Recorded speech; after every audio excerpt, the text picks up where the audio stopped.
Hello, my name's Pegleg on trail or Madison Blagden. I'm currently doing the border to border calendar year triple crown. Today I'm just going to answer questions like what that is, what is the calendar year triple crown in general, do like answer some Q&A questions off of Instagram just that people have been asking over the last few months that I haven't gotten to yet. So yeah, I'll start like what is the calendar year triple crown in general, and I guess like how what I'm doing this year differs from like the traditional calendar year triple crown.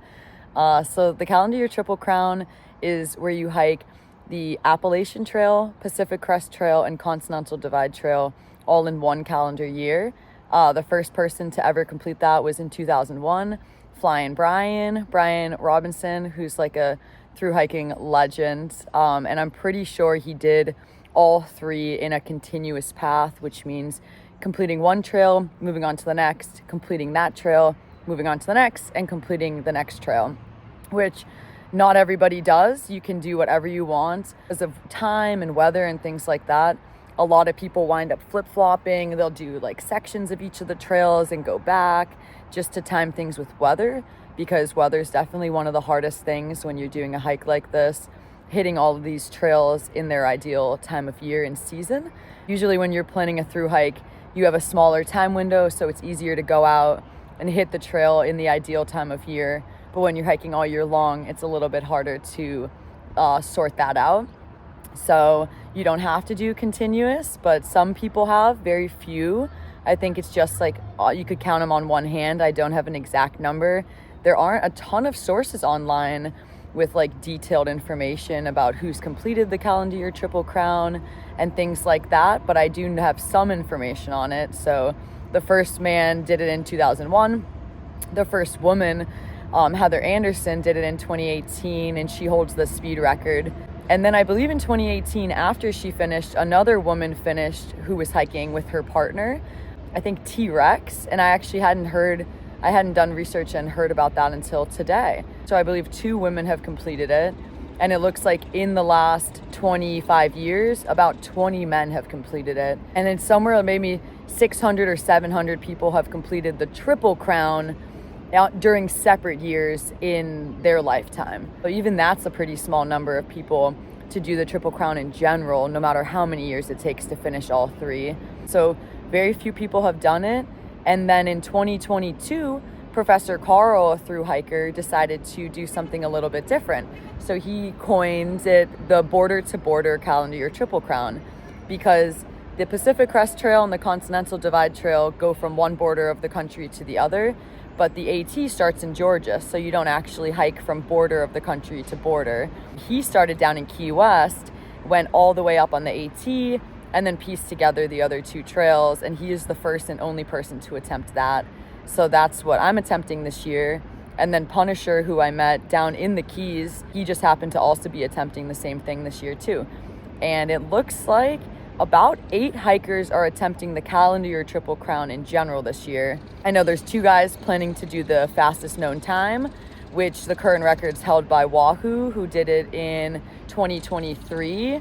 Like, I want to say 230 or 240 days or something to do the fastest known time. So there's 2 guys who are going to attempt that this year. And then as of right now, it looks like there are 2 people behind us on the AT who are doing the calendar year triple crown, 2 people in front of us who are doing it. And then I know of 1 or 2 people who are starting soon. So it's somewhere around 8. Usually over the last few years, it's been maybe like 4 to 6 people have attempted it. So it's definitely a record number of people trying this year, which is pretty exciting. I'm really stoked to follow everyone and just see how everyone does. Especially, it's such a different hike. You can do one trail one time a year. You can flip. There's a lot of options. So it's going to be cool to see how everyone decides to do their hike and how weather and everything works and stuff like that. Yeah, for us, I started down in Key West, Florida, January 1st, and today I'm in Duncannon, Pennsylvania, which is like over 1,100 miles into the AT, so past the halfway point, and it is day 95. So I've been hiking for a little over 3 months, and I'm currently definitely a little bit ahead of schedule. It looks like we We'll hopefully be getting up to Kataden the middle of May, which traditionally Kataden opens the end of May or start of June. Some years in the past, Kataden can open as early as the middle of May. So when I say, I've said in like some videos and stuff, waiting for Kataden to open, like we might get there too soon and have to wait, that just is because Kataden has an opening date where they just like freely allow hikers to or through hiking to walk up and get permits to climb the mountain. It is possible to get permits to hike Kataden in the winter.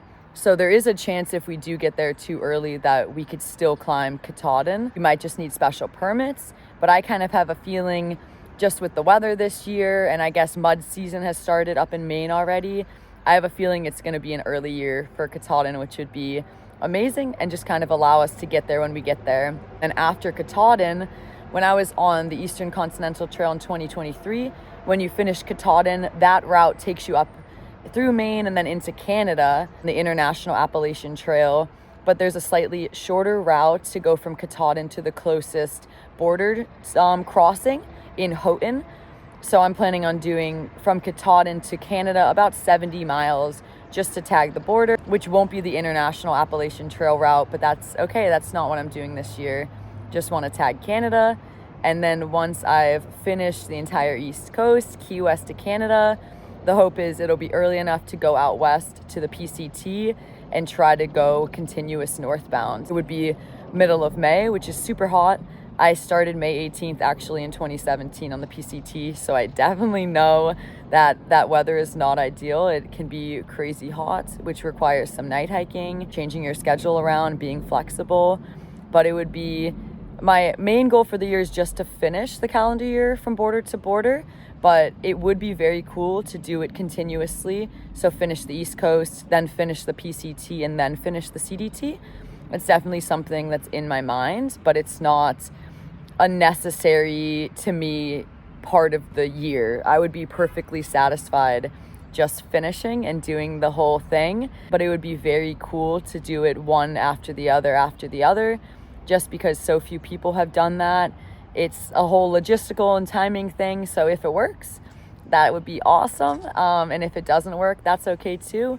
Yeah, it'll just depend on timing. So hopefully when I get out to the PCT, go straight northbound and go very quickly, probably significantly faster than the AT, just because conditions out there are a little bit easier to do big miles.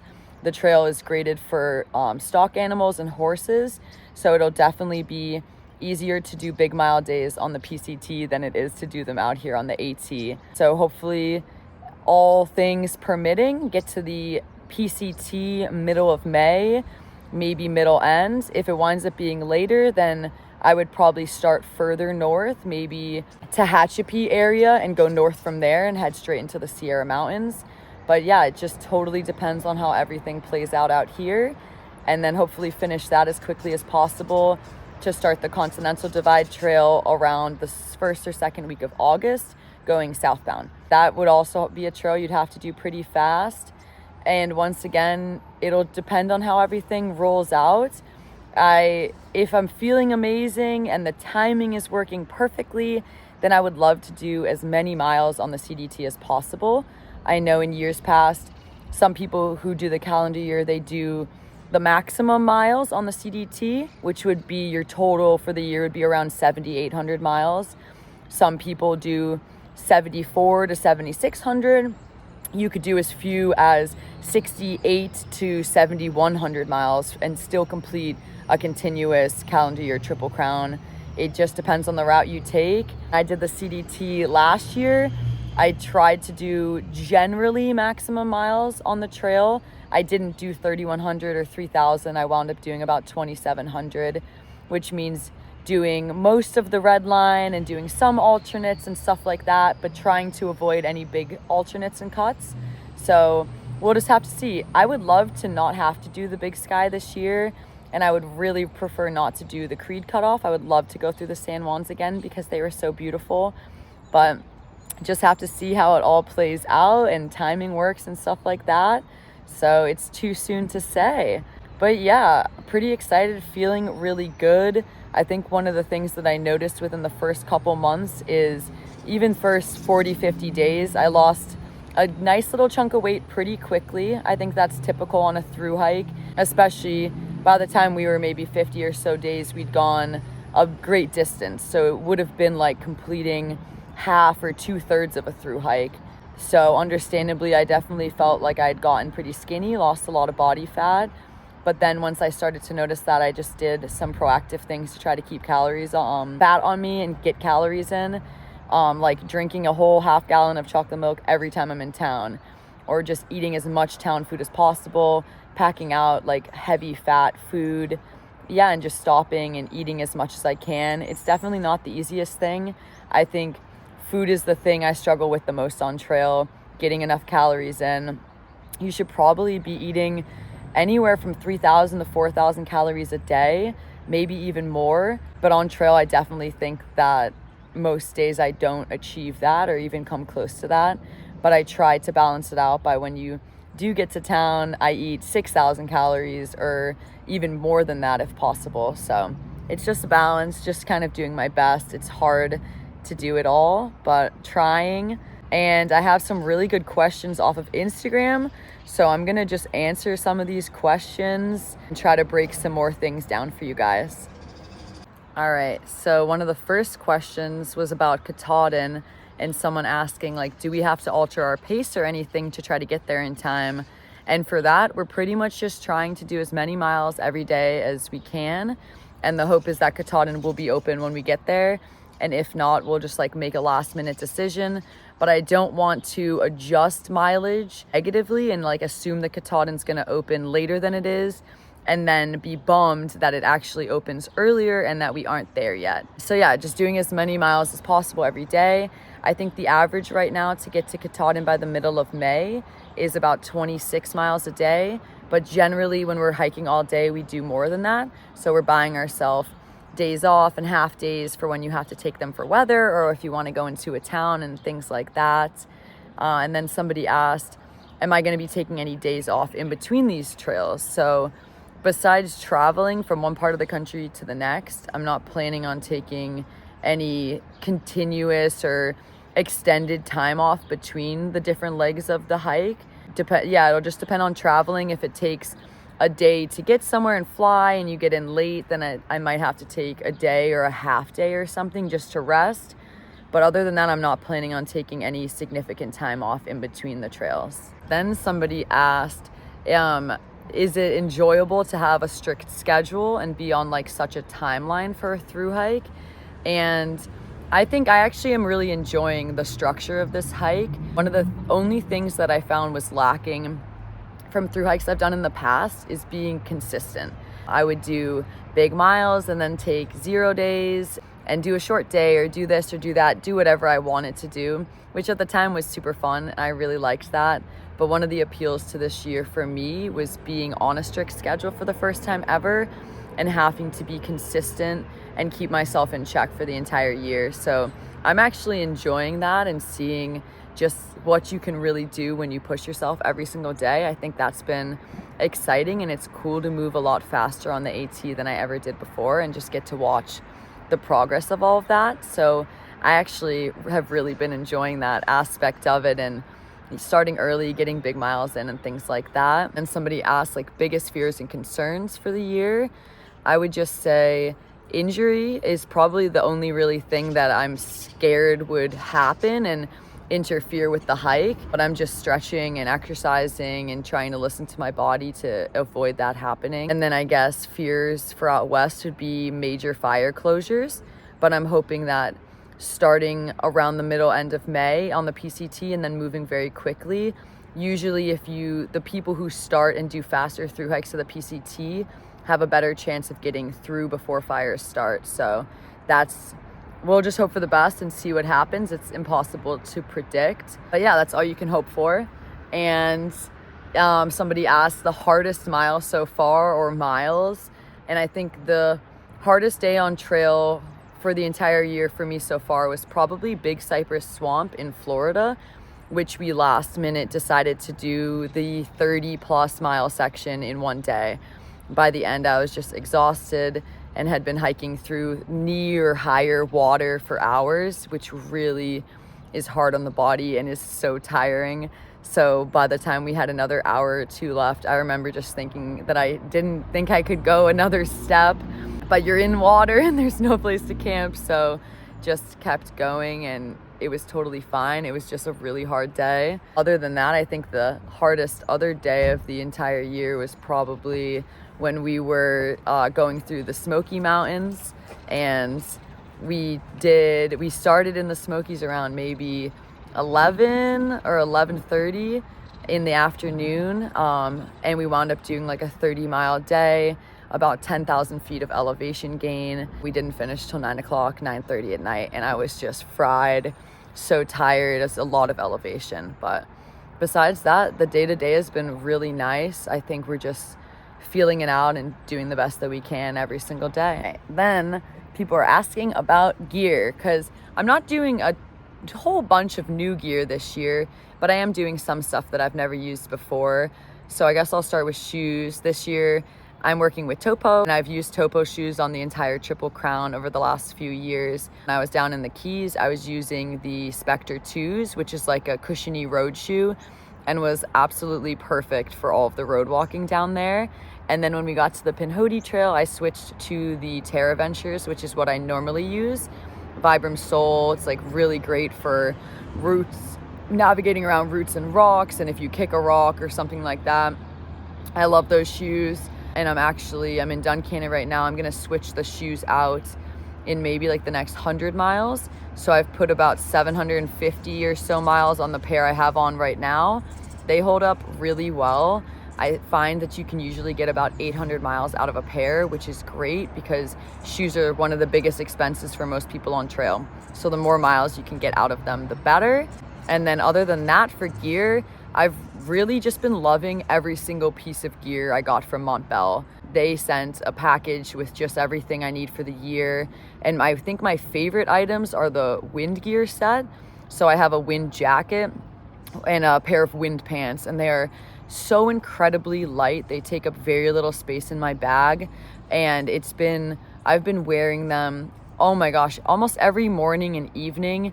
And then if it's windy out, I wear them throughout the day, and they're very thin and breathable. Usually I can't really climb in any kind of a layer. It just makes me feel a little claustrophobic, but this layer is so breathable and comfortable. I'll wear it when it's cool in the morning. I'll wear it climbing. And then when it heats up, I just unzip and take the layer off and then put it back on. So that's been one of my favorite pieces of gear that I've never used before, and I've really been enjoying. And then also just loving their rain gear, using their rain jacket, and it has like pit zips so you can ventilate if it's cold and rainy, but it's still you're climbing, so you want to get like a little breathability in. So love the rain gear so far. I've just really been enjoying that. And I didn't really change anything else. I'm using a Z-Packs Plex Solo, the Plex Lite, which is incredible. I love that tent. Been in shelters a lot on the AT, but definitely could not get away with not having a tent. There have been many nights where you've needed it and we haven't been near a shelter, or the shelter's been full. Somebody asked, what's one piece of gear you would carry no matter what it weighed? And for me, that would be a Thermarest X Lite, like the Neo Air inflatable pad. I don't get good healing sleep on my body when I'm sleeping on the ground. I've tried to go without the pad because it's lighter and it's less bulky, but I can't do it. I need the air pad. It's so comfortable. It feels so good. And that's pretty much it for gear. I love everything I'm using right now. I have a Katabatic Palisade quill, using a Palante backpack, the desert pack, and a Palante side bag is like my fanny pack. And then little odds and ends, electronics and things like that. There's nothing that's broken and nothing I've had to send home yet. Well, my Anchor power bank has been kind of finicky lately, so I think I might switch that out. But other than that, everything's been great. I've been using my mid-layer Sam Bob. This is an 120 alpha, but when I was down in slightly warmer temperatures, I was using a 90. This has been great for the AT. It was really cold when we first got on. And there have been some days where it's been super warm and it feels like the 120 is overkill. And there have been days where I'm like so glad that I still have the 120. I'm gonna keep it probably until I go back over to the PCT, and then I'll switch back to the Sam Bob Alpha 90 when I get over there. And then more questions that got asked repeatedly, probably the most common was, what is the budget for this trip? Sponsorships, do you think someone could do this hike without sponsorships? And I would say yes, definitely. I set out to do this regardless of kind of what worked out and what wound up happening with sponsors. So I think you could definitely do a hike like this without them. I would say at that point you'd want to budget probably the cost of 2 or 3 through hikes. Because you're moving faster though, it wouldn't be the cost of 3 separate through hikes, in my opinion. I think the faster you move, the less zeros you take, the less time you spend in town, so it winds up being cheaper. And I'm hoping that it's going to be significantly cheaper than all of those hikes, but it's a little bit too soon to say. Obviously going to be more expensive than 1 through hike because it's 8,400 miles, and it might be 8,400, it could be more. 84 is kind of like a lowball estimate for not doing all of the CDT cutoffs, but doing some. So it'll be tough to say what winds up happening. I mean, in an ambitious, perfect world where everything aligns incredibly, I think it would be super cool to hit 9,000 miles for the year. But there's so many things riding on that, and this is just the first leg of the journey. So it's definitely too soon to say for that. But a lot of like beautiful, very perfect things have come together over the last few months. When I was on the CDT, I knew I wanted to do this year. So I reached out pretty early on to a lot of companies and started communicating with some companies that I already was working with. So that helped with getting at least gear. So I'm working with Topo for shoes, Z-Pack sent gear, so like my tent, little dry bags, food bag, different odds and ends and things like that. And then Kataden, I have one of their quilts. I'm using Gossamer Gear trekking poles. Montbell kitted me out in all of the clothing that I need. Their sun hoodie is the sun hoodie that I'm using during the day, which is gray, and I love it. It's so incredibly comfortable. And then I'm getting supplied with food by Mountain House Meals, which has been such a blessing. Anytime I get shoes sent out or anything sent out, I have a bunch of meals at home so I can have those mailed to me. Just nice to be able to finish the day with a calorie-packed meal with a lot of protein in it when you're burning so much. And I know protein is definitely something that I lack in the most with my snacking and stuff throughout the day. So those have been amazing. That was like incredible. Very grateful for everybody, all the gear companies who are helping to make this possible. But I know like you could definitely pull it off. It just would be a lot harder. And then I'm continuing to write for the Trek, and I've kind of expanded on there, which is helping a lot. And then just started doing YouTube videos this year. So kind of just between all of that stuff, it's helping to make this a whole lot more possible. But I had saved money before the CDT, and I saved extra money for that hike that I didn't use. And then when I finished the CDT, I went in peak season in Philadelphia, and I worked there for just shy of 2 months and saved money there, so that like if things didn't all work out with sponsorships and brands and things, that I would be able to float everything on my own. So yeah, you could definitely pull it off either way. I'm very thankful for everybody who has reached out and for building a bit of a following on the blog and everything like that, just to make all of this possible. That's all I can really think of. Calendar Year Triple Crown. I'm stoked. Feeling amazing. I've had sore days. I fell a week or 2 ago and I hurt my knee on a rock, but it healed and I feel good. Yeah, generally feeling fantastic. I've definitely noticed weight loss, but I'm just trying to manage it.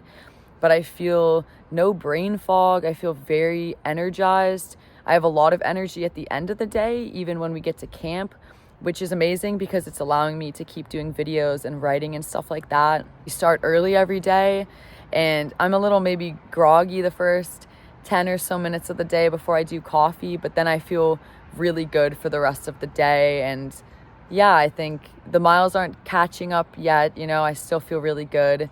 I'm about just shy of 2,500 miles in, which means there's maybe 5,900 or so miles left for the year, depending on routes and things like that. So a little more than a quarter of the way in, and just, yeah, feeling really good. So if you have any questions that I didn't get to and answer, please leave them below. I'll definitely make my best attempt to get in there and answer them for you guys. And if you're watching this and you're doing the calendar year Triple Crown and you don't know if I know who you are, if I've mentioned you, definitely comment below. I'm very excited to watch all these other incredible hikers attempt this like super ambitious journey and goal. And hopefully when I finish this year, I'll be the first woman to ever do the calendar year Triple Crown from border to border. So women have done the calendar year before, but I'll be the first one to have started down in Key West, Florida, and go all the way up to the Canadian border, which is just really exciting. And I love this part of the country, and I'm excited to spend the whole rest of the year on these trails that I've just like grown to love so much over the last few years.